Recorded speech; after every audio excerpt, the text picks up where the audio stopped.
Welcome back to another reading lesson, and this is reading lesson number 10. Rano piję ciepłą kawę i jem kanapkę.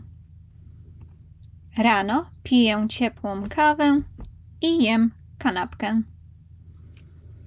Mama gotuje obiad w kuchni.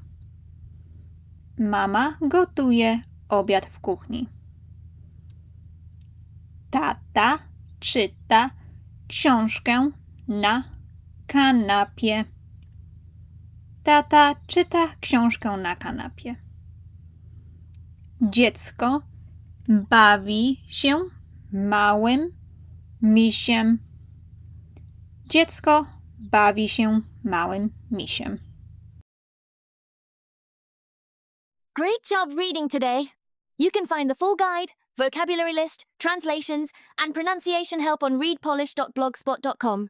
Keep practicing step by step, and remember, short lessons make learning easier.